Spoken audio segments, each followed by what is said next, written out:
Hi guys, Angie Bell with my fairy treasures. Okay, I'm back. Okay, let me just bring my book up a little bit so you guys make sure you guys are seeing. Okay, so we're back with part 2 on this whole thing. What we're doing is we're creating a background that looks like this. This is my focal point here. We're creating the same background. So it'll be like a double page spread. But I wanted to do one page and do the whole thing so you guys can kind of see it. And it kind of gets me going in a direction to make my video to show you what I did and so you can see where we're going.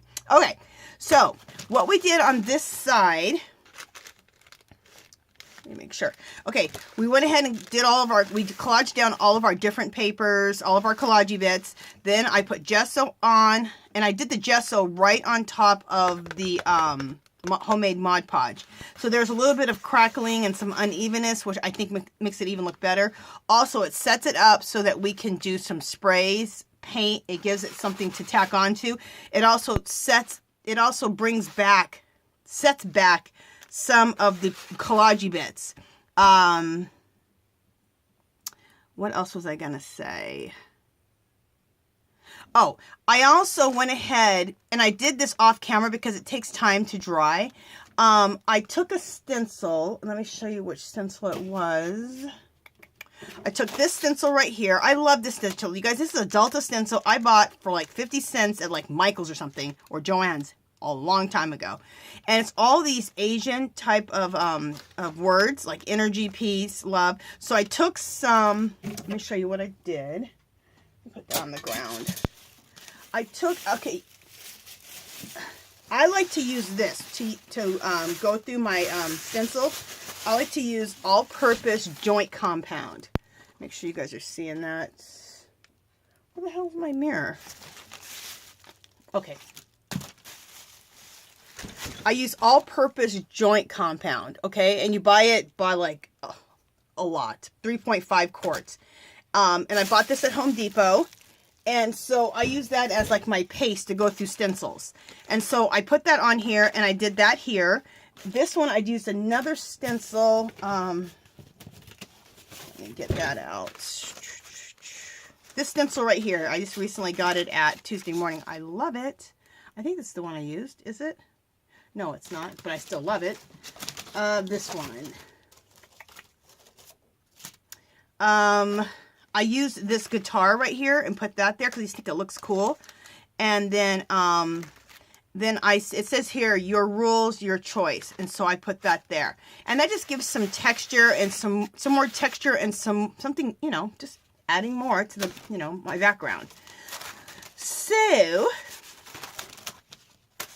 what we're going to do next, let me put these, well, one second. I got to make some arrangements. I put this wall compound.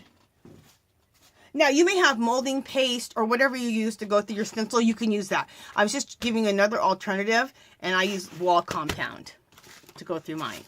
Okay. Next, I want to color everything. So we're going to choose some colors. Okay, I'm going to use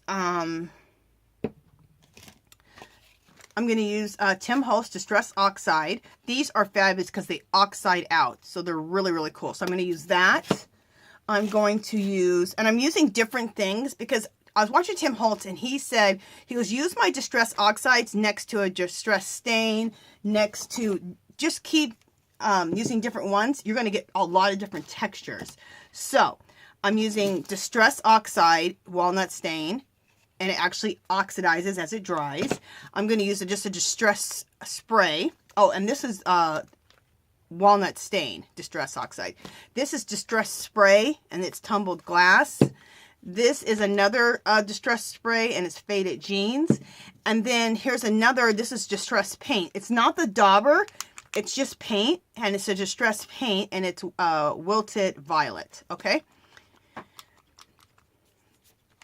Oh, and the goal is to create a background for my girl that I drew myself, and then I painted her. So this was a whole picture that I did, which I think she came out really pretty.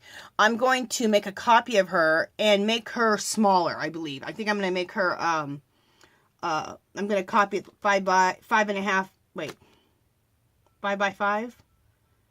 something like that. You know the size where you can fit 2 pictures on one page? That's what it's going to be. I don't know why that is not hitting me right now. But anyway, because this is too big. I think it would take up too much of the place if I made a copy this big and put her on here. You never know. I could end up doing that, but right now I'm going to make it a little bit smaller when I make the copy. Okay, so let's get started. I want to show you guys something really quick. I bought these the other day at one of my local dollar stores.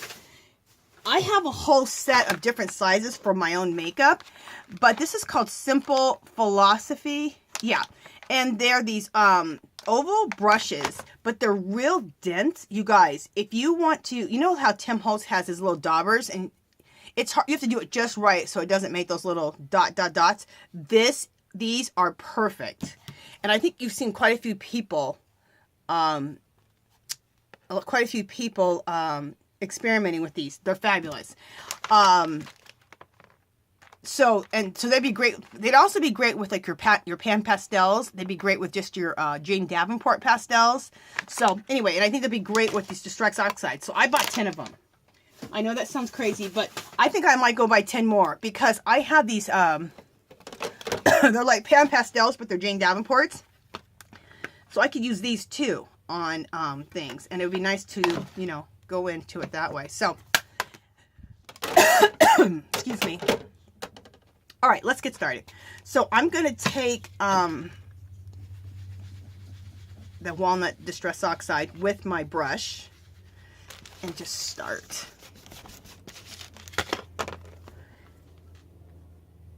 And you know what I think I'm going to do? Let me wipe the rest of this off. I think I'm going to go straight, because I want a lot of product on. I'm going to go straight on with this. Ooh, actually, you know what? That's kind of messing up my pad because of the texture from the from that wall compound going through my stencil. Okay. The reason I'm putting a lot is I want to see a good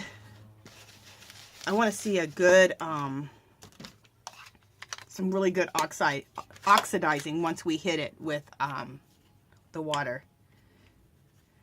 Okay, we're just going to do a little bit of the purple here, this purple distressed paint. I'm going to hit it with a little bit of water right away. Oh! And when I do these type of things, whether I'm using acrylic paint or I'm using these Distress Oxides, I like it to be thin enough that you can still see through it. I don't want it to be completely, what's the word, opaque. I want it to be able so I can see through it. Okay? All right, so that's gonna, as it dries, look kind of distressed. Okay. Here's a distressed spray stain, tumbled glass. Spray some of that. And I like to kind of mix into what we've already done. Down here at the bottom, I'm going to do more of the walnut stain. And I want to do a lot of it. Get it really heavy. And we're going to hit all of this with water too. So, and then I want to use one more distress spray, and it's the Faded Jeans. And down here at the bottom, I'm going to use, I'm going to spray a little water. I'm going to use this distress paint again.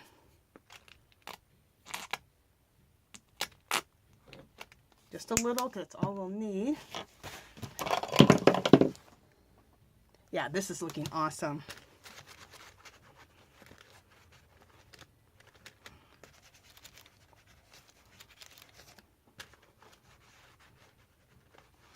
Okay. Now we're going to take the whole thing and spray it. Well, I'm going to spray water where there wasn't any water. Just a little bit, especially on the oxides up here where I hadn't wet those yet. Okay. And we're going to kind of just go like this and let things mesh into each other.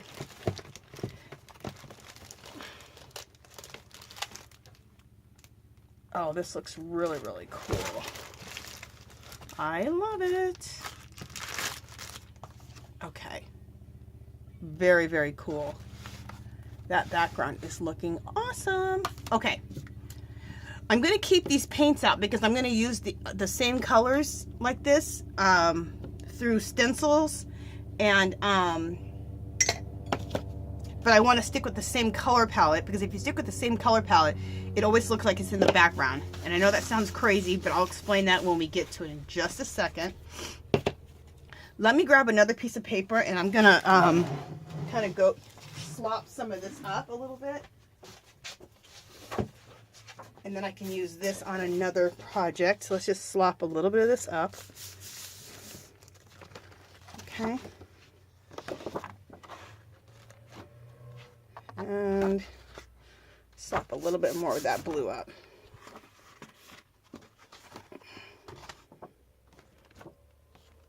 Okay, we're going to hit this with the dryer. Put that somewhere. Oh, sorry guys.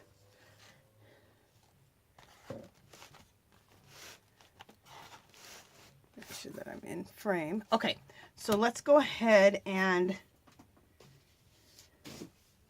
let me go ahead and hit this with the blow dryer. So it's going to be a minute. If it's too long for you, just go ahead and fast forward, okay? So here we go.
All right, I am loving this. I'm loving this. It just looks so distressed. And that's what the Tim Oxides and the Tim Distress inks are. Whether it's in the paint form, the spray form, the oxide form, whatever form you're using it in. I absolutely love it. Okay, so the next thing we want to do is I'm going to stick with the same colors, but I'm going to use some acrylic paint. I'm going to use just Apple Barrel. This one's a Wild Iris. I'm going to use this blue color by Folk Art. I don't know what color that is. I'm going to use this aqua color, and we might use a little, we'll end up using black also. So that's the same color palette. If you stick with the same color palette, whatever you do on top of this will look like it's in the background. So you're just building and building and building the background. If you stick with the same colors, it'll look like it's the background. You don't want anything to pop out yet. You don't. This is your focal point, right? So you want your focal point to pop out, but you don't want your background to pop out. That's why it's in the background. Okay. I know I'm getting redundant, but I'm trying to explain what I'm talking about. You're like, do you guys know what you're talking about? Okay. I'm going to go ahead. Make sure you guys are still there. Yep, you are. And I'm going to use some of this blue acrylic paint.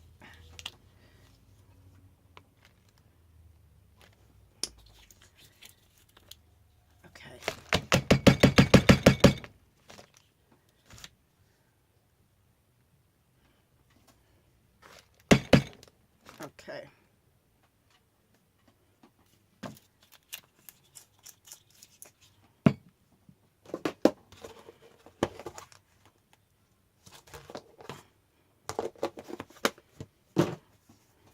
Okay, so we got some blue acrylic paint. We're going to use some of this purple. We're going to use a little bit of this turquoisey color.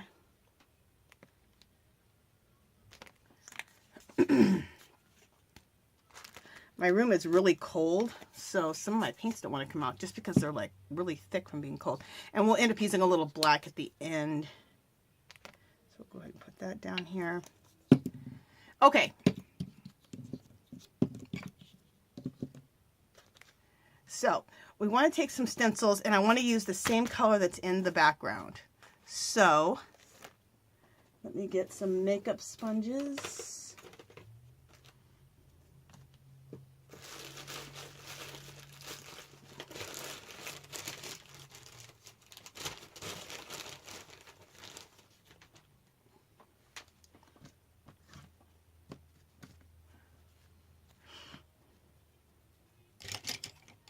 Okay, so I'm going to take a little bit of this blue color right here, and just with my makeup sponge, just go over this a little bit.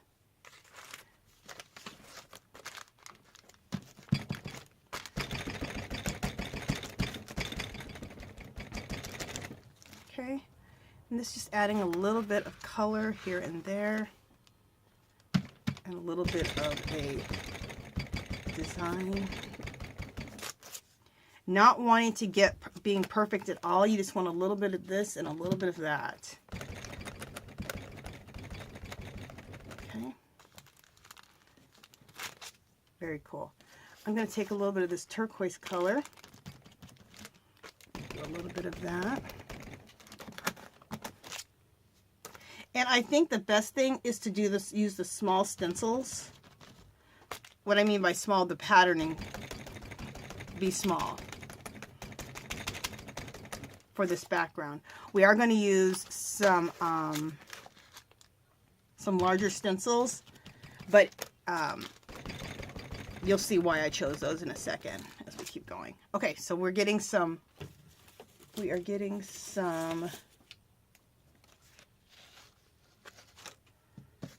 design in the background. Let's just keep going.